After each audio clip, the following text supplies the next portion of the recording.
Olá, meu nome é Vinícius Veloso, sou repórter de entretenimento do Metrópolis e hoje eu vou entrevistar a Fernanda Schenn. Ela é uma cineasta brasileira que atualmente mora em Los Angeles, nos Estados Unidos, e está fazendo vários trabalhos para Netflix, Prime Video e rodando o mundo com circuitos internacionais de cinema. Acompanhe aí com a gente a entrevista. Então, eu queria começar falando com você, primeiramente, sobre como é estar nesse meio das grandes plataformas de streaming, né? Você lançou um projeto independente que foi para o Prime Video, lançou um na Netflix e vai lançar mais um na Netflix agora também, né? E eu queria saber um pouco dessa experiência de trabalhar nesse meio dos grandes streamings. É muito legal, assim, desde que eu vim aqui para Los Angeles, eu trabalhei bastante no cinema independente, né? E eu estava tentando entrar nessa área dos streamings. E a primeira oportunidade que eu tive foi muito interessante porque eles precisavam de alguém que falasse português.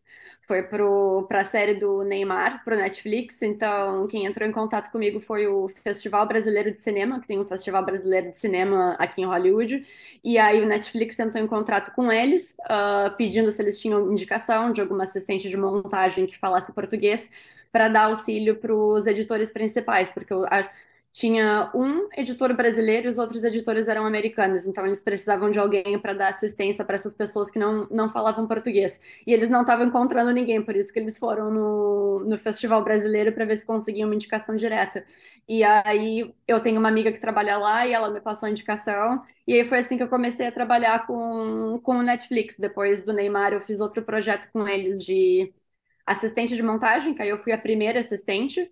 E aí agora eu tô fazendo um terceiro projeto com eles em que eu sou uma editora associada. Então ainda tem um editor principal, mas no caso eu tô editando junto com ele. Então faz mais ou menos uns 3 anos assim que eu tô trabalhando nesse meio de documentários com streaming. Eu adoro. Muito legal. Eu queria saber também sobre, assim, pelo que eu percebi, então você trabalha em vários ramos da produção, né? Você não tem um ramo assim específico ou tem? O meu ramo específico ele seria o ramo de pós-produção, né? Então eu gosto dessa parte que é tudo que acontece depois que o material já foi filmado. Então precisa montar, precisa editar o som, precisa compor a música, se tiver efeitos especiais, precisa colocar os créditos, né? Então eu vivo bem dentro dessa área. Eu sou editora de narrativa, né? Então eu trabalho com seja com material que é roteirizado, seja com reality show, com documentário, né? Mas alguma coisa que está contando ali uma narrativa. Então eu nunca produzo nada que é assim, que vai para o set, sabe? Eu não escolho equipamento, essas coisas assim, contrata luz, essas coisas. Eu faço outras coisas, eu contrato assim. Às vezes você precisa de uma produtora que vá criar um arquivo muito específico para passar numa tela de cinema. Então eu vou atrás de uma produtora que monte exatamente esse arquivo, já coloco isso no orçamento junto com a montagem. Então eu tento fazer um trabalho completo, assim. Eu estou abrindo uma empresa aqui que oferece tudo isso, seria a montagem e todas as etapas que envolvem a pós-produção. Entendi, muito interessante. E também falando um pouco sobre essa questão independente, né? Eu vi que você vai ter mais um trabalho agora, né? Que é um filme independente que é Farewelling, né? Certo? Exatamente. E eu queria saber um pouco de você, como é que é essa questão do trabalho independente aí no cinema nos Estados Unidos? É complicado? É uma situação que você já se acostumou? É uma situação que eu já me acostumei. E, na verdade, assim, eu gosto muito de trabalhar com cinema independente, porque cinema independente ele é muito mais artístico, digamos assim, né? Porque geralmente é o diretor, é o roteirista que está ali trabalhando para tirar o próprio filme do chão, né? Então ele quer ali fazer a sua própria arte. Quando a gente trabalha com streaming, quando a gente trabalha com estúdio, é muito mais, às vezes, uma coisa mais comercial, não é que seja ruim, né? Às vezes, financeiramente, tem até muito mais retorno. Mas para a gente que faz a parte criativa, a gente tem menos liberdade quando a gente trabalha com o estúdio, quando a gente trabalha com o streaming. Por quê? Porque eles já têm os próprios criativos deles, que geralmente já vêm com as ideias, já vêm com o conceito deles, estão procurando pessoas para executar, né? Em cinema independente, a equipe é muito menor, né? Porque o orçamento também é muito menor. Uhum. Então acaba que menos pessoas assumem mais responsabilidades. Então acaba que a gente como montadora, como editora, eu sinto que eu tenho muito mais liberdade de expressão e de criatividade quando eu trabalho com diretores independentes, porque os diretores também estão fazendo muito mais coisas. Eles geralmente estão fazendo a produção do próprio filme, eles estão mexendo com o roteiro, eles estão contratando outras pessoas, às vezes eles já estão entrando na produção de um próximo projeto, então eles delegam muito mais, né? Para o editor. Então, eu sinto que eu sempre tento equilibrar, assim, tipo, trabalhos que são mais, com mais retorno financeiro, né, para eu me Uhum. sustentar, e trabalhos que são de mais retorno criativo, que aí é para manter realmente a satisfação de trabalhar e a motivação de trabalhar viva, né? Então, então é isso. E aqui em Los Angeles, o legal é que é uma cidade que vive do cinema, então a gente encontra projetos de todos os tamanhos, assim. Tu vai encontrar, sabe, esses projetos milionários de estúdio, tu vai encontrar projetos de médio porte, de diretores que estão fazendo trabalhos para festivais grandes, e vai encontrar trabalhos super pequenos, assim, de diretores que ainda estão tentando se estabelecer no mercado. E sobre essa questão dos festivais, né? Eu vi que você e os filmes, né, que você fez parte, eles participaram de alguns festivais pelo mundo e tudo mais. E eu queria saber como é que isso te ajuda na sua carreira, tanto em questão de experiência como em questão de ter o seu nome mais popular, né, nesse meio do cinema. Eu queria saber como é que esses festivais te ajudam nesse sentido. O principal, a principal função dos festivais, né, quando a gente é um produtor, diretor independente, ou no meu caso, que eu sou, estou tentando me estabelecer como editora, né, o que acontece é que em muitos festivais independentes existem pessoas de estúdios e de plataformas de streamings que vão para esses festivais assistir os filmes. Então, eles estão realmente procurando talento, né? Eles estão procurando, de repente, filmes de diretores que eles ainda não conhecem, mas que têm muito potencial, né? Eles estão procurando pessoas e equipe para contratar para os próximos projetos. Então, muito de estar nos festivais tá presente assim para quem está olhando, né? Então é meio que uma aposta. Tu pode entrar num festival e de repente, sabe, tem alguém lá do Netflix olhando, eles vão vir e vão comprar o filme, ou vão te oferecer um próximo projeto, como tu pode, sabe, entrar em vários festivais e dar o azar de daqui a pouco a pessoa certa não sentou na sala de cinema para assistir o teu filme, né? Então, por isso a gente sempre tenta entrar no máximo de festivais possíveis para aumentar essa probabilidade de que é a pessoa correta para comprar o projeto vai ter acesso a ele, né? Perfeito. Eu queria te fazer uma pergunta um pouco mais pessoal agora. Eu queria saber de você como é que foi essa sua mudança do Brasil para os Estados Unidos. Como é que ela aconteceu? Se você puder também falar um pouco do começo, né, da sua carreira, se você começou aqui no Brasil e depois foi para os Estados Unidos para ter mais visibilidade, para a gente entender um pouquinho melhor. Sim, eu comecei no Brasil. Eu me formei em publicidade no Brasil, em Porto Alegre, e eu trabalhei 2 ou 3 anos em Porto Alegre, montando e editando para publicidade. Então, eu fiz algumas campanhas assim para marcas, para a Grendene, para o Ben 10, eu fiz algumas campanhas do governo, sempre nessa área de pós-produção, de montagem e de edição. E eu comecei com publicidade porque foi onde eu me formei, né? E é muito comum, na verdade, para qualquer pessoa que trabalha com produção. Eu, então, contratei um. Eu me cadastrei numa escola de cinema nos Estados Unidos para fazer mestrado. Então, eu me formei em publicidade e eu fiz o meu mestrado em cinema.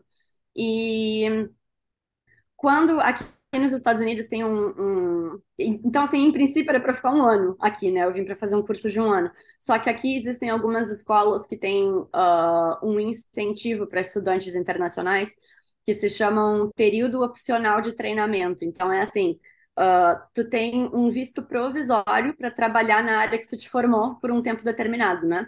Então, eu me formei, eu consegui esse visto provisório de trabalho ali por um ano, e nesse meio tempo, o curta-metragem que eu fiz para me formar no mestrado de cinema entrou em vários festivais. Mas foi bem assim, a minha mudança ela foi bem orgânica. Eu sempre fui bem ligada em conteúdo americano, em cinema americano. Então, eu me adaptei bem rápido ao mercado daqui e tive a sorte de ter várias oportunidades aparecendo. Então foi assim. E agora eu tô aqui até hoje. Já faz 7 anos que eu tô aqui. Legal. A gente vê muito em entrevistas também, alguns, não só o pessoal que trabalha na produção, mas tem artistas também, eles falam que existe um certo preconceito do pessoal dos Estados Unidos com quem trabalha com cinema e é brasileiro. E eu queria saber se você passou por isso, se você sente isso, de que forma você vê essa questão. Olha, eu não passei por experiências diretas assim com isso. Graças a Deus eu tive essa sorte, assim. Eu sempre trabalhei com pessoas que foram muito abertas a trabalhar com outras culturas. Isso, na verdade, é uma coisa que eu gosto bastante aqui da cidade de Los Angeles. É uma cidade que tem muita diversidade, porque vem pessoas do mundo inteiro trabalhar aqui, né? O que eu acho que existe às vezes é que talvez, por exemplo, como foi essa questão, a primeira oportunidade que eu tive foi para o trabalho do Neymar, né? Porque eles precisavam de alguém especificamente que falasse português, né? Uhum. O que eu acho que às vezes é difícil é, de repente, para quem vem de fora, é abrir essa primeira porta, sabe?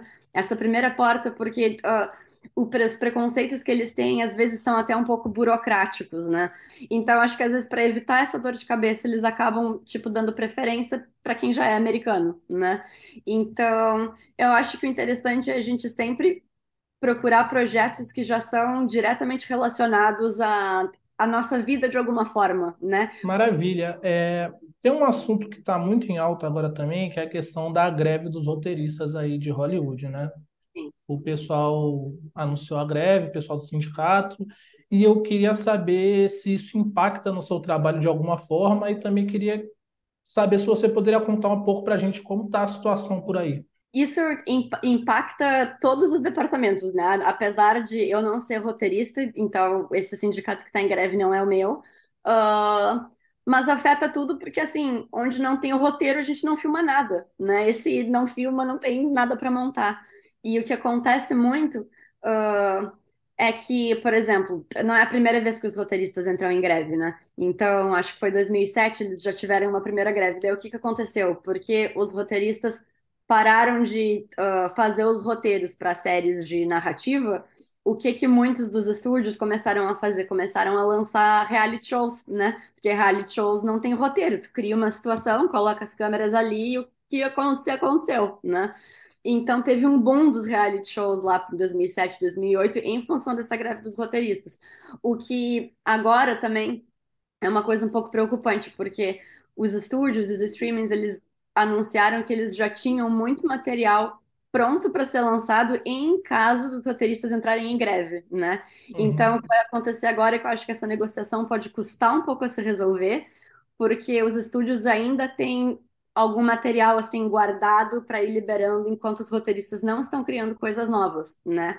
Mas logo mais o sindicato dos atores também vai fazer a renegociação e eles já disseram que eles apoiam o sindicato dos roteiristas e que, precisando, eles também vão entrar em greve. Aí sim, se os atores entrarem em greve, a indústria vai parar muito, vai ser difícil.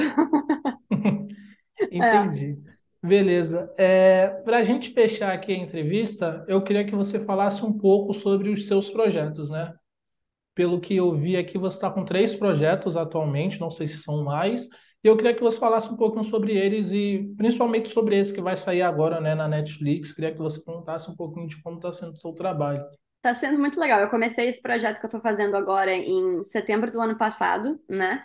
E é um true crime. Então, ele é baseado num crime que realmente aconteceu, né? Ele tá documentando um crime que aconteceu aqui em Los Angeles, em Beverly Hills, nos anos 90. E esse assunto tá voltando a ficar popular porque por causa de um fenômeno que aconteceu na pandemia, né?